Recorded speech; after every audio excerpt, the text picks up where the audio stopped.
Good morning, good morning, good morning. This is Fresh Face Friday. This is what I look like every day, honey.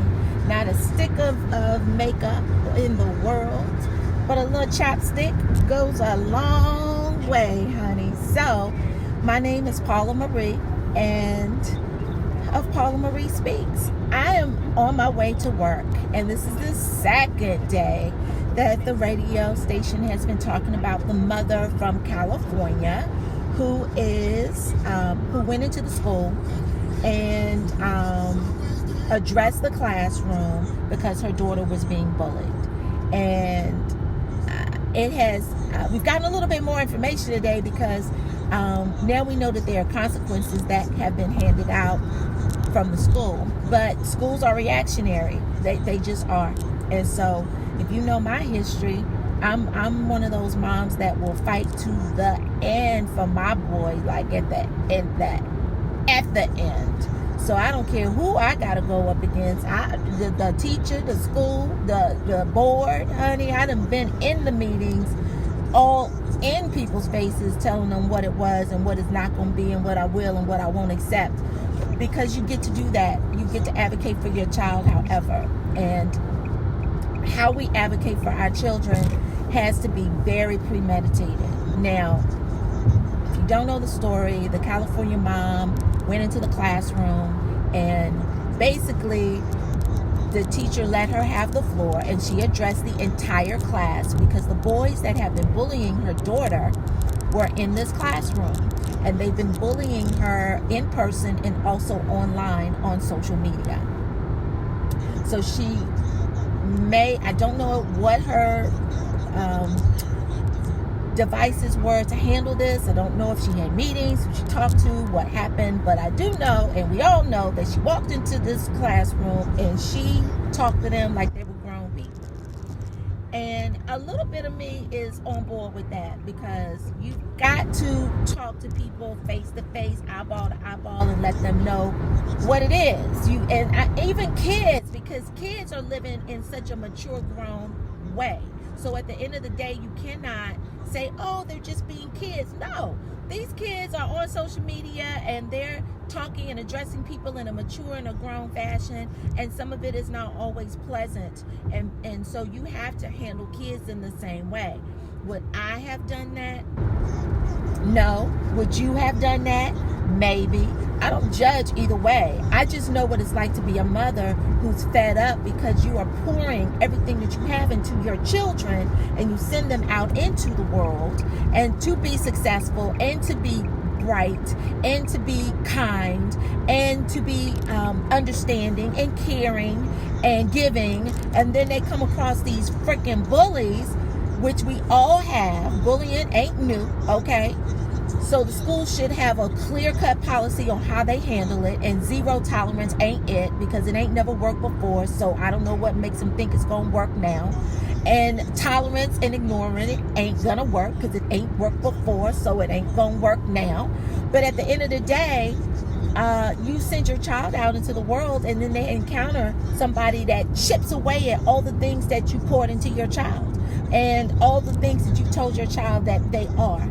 And so they come home deflated and a little lower and a little sadder every single day. As a mother, when you see your child coming home deflated every single day because they're being bullied, and you leave them in the care of the school system for 8 hours a freaking day and they ain't doing nothing, you don't know what that fed upness is. You can't even possibly comment on what that fed upness is unless you birth a child out of your body. You don't know what that feels like.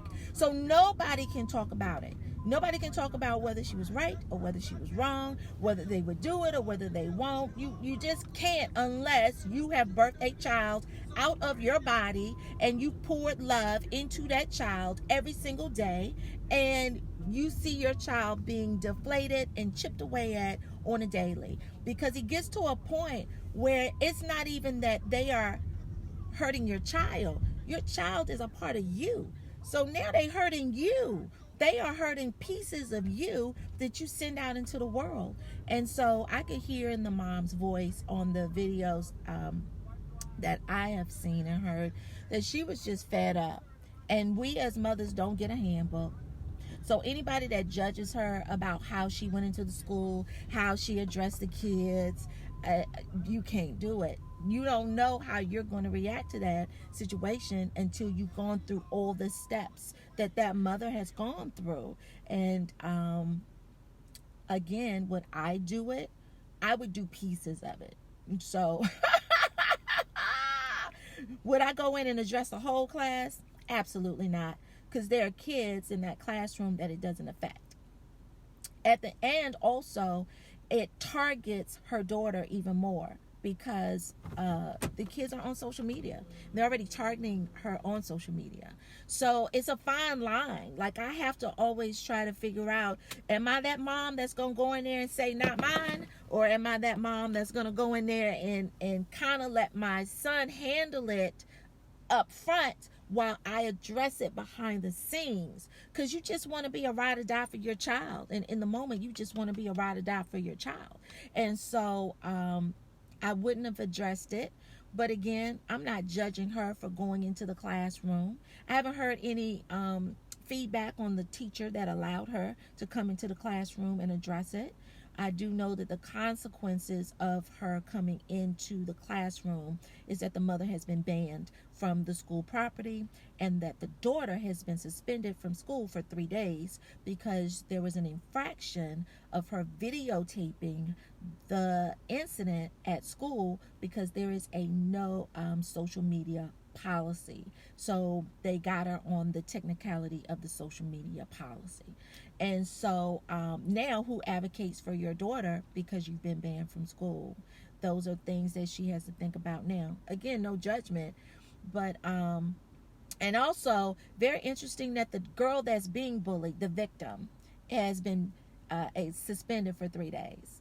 But now the light is now off of the bullying, which is why we're even talking about this incident, and has been refocused to the mother and the mother's actions. And so again, I don't think the mom thought that that was going to happen, but when you're working through emotion and moving through emotion to advocate and fight for your kids, hindsight is just not like your friend. It's nowhere in the in the forefront. And so I hope that she lawyers up. I hope that we can shift the focus back onto the bullying, because going in front of the classroom, that's a big thing, right? And I know if my son was in a classroom and a parent addressed the whole entire class, I don't know how I would react. It depends on the day. I might react and say, well, whoever needed to hear that needed to hear that. If it don't belong to you and you're not attached to that behavior, don't worry about it. And I told him to shake it off. And another day, if he had told me that a parent addressed him, I might be like, well, who the heck is she to come into the classroom and disrupt the classroom and address? Like, it really depends on how I'm feeling, because perception is everything. So we are emotional beings and we are human. And so we have to always look at the glass half full and the glass half empty when we do things, because it's not we're right, it is the perception and the outcome. What is it that we want to happen as a result of this action or behavior? What is it that we want to see come into fruition? And then there was some profanity. I was with her until the profanity, and then I kind of cringed a little bit because still you're in a school setting. And I don't know if I would have done that because my mouth is horrible. So because my mouth is horrible, and when I get mad, profanity just flies out. And I'm unapologetic for it because that's who I am in that moment. That's how I'm feeling. So being in a classroom full of kids using profanity wasn't the best choice, but I definitely understand it, and I validate that emotion because I am a mom who has fiercely fought for her child. And then the mom handed out ass kicking coupons, like ass kicking coupons, ass kicking coupons. Like, okay, this mom is pissed. Okay, this mom is beyond fed up. This mom said, I'm gonna go in there and I'm gonna handle it, and I'm gonna give you the receipts so you can go take it to your mamas, your cousins, your aunties, your sisters, anybody over 18, because if they want it, they can get it. They can catch these hands, quote unquote. That's what she said in the video. And when I heard her say that, I said, oh my God. She went and made coupons. Now, it's cute in theory to laugh about it, but again, I would never have gone that far to do that. I would never have any evidence or piece of paper that I would submit out. But this just lets you know on the backside of the story, the frustration that parents feel because their kids are not being safe and protected at the point that they feel they should be when they relinquish them into the school setting on a day-to-day basis. You have to realize that even though bullying is an age-old issue, bullying has taken a drastic change. Our kids are killing themselves. They are doing extreme measures to get out of the situation. They feel like they're in a box and nobody can help them. And even if their parents are advocating for them, we're bound by law to send our kids into these schools. So I gotta send you into the fire every freaking day, knowing that they're not gonna do nothing to protect my child. And probably my child is now a target administratively because they don't want to be bothered with it. They're not equipped. They're there to educate. They're not there to deal with the other pieces of it. You see what I'm saying? So now there's a relaxed state of, oh, this child is being bullied. And not a heightened state of, we need to nip it in the bud. So the emotion of this mother, I definitely validate and empathize with. I would not have gone to that extent. Now, if we was in a meeting with the parents of the boys, now I would have handed out coupons all day in a private meeting. I would have gone one-on-one all day in a private meeting. But you cannot judge a mother that walks into a classroom. Hey, Tanika! You cannot judge a mother advocating for her child where it gets to the point she feels she has to get up, drive in her car, walk into a school, walk into a classroom, and address a whole classroom because the bullying is so deep. And it doesn't just leave when that child gets on the bus and goes home. It continues on social media.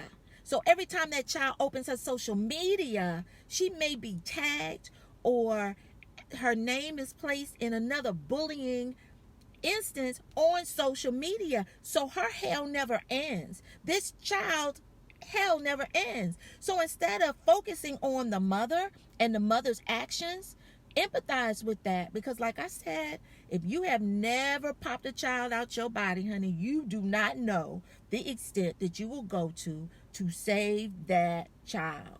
And if you got to hand out some coupons, like I said, I wouldn't have done it, but this mom did it.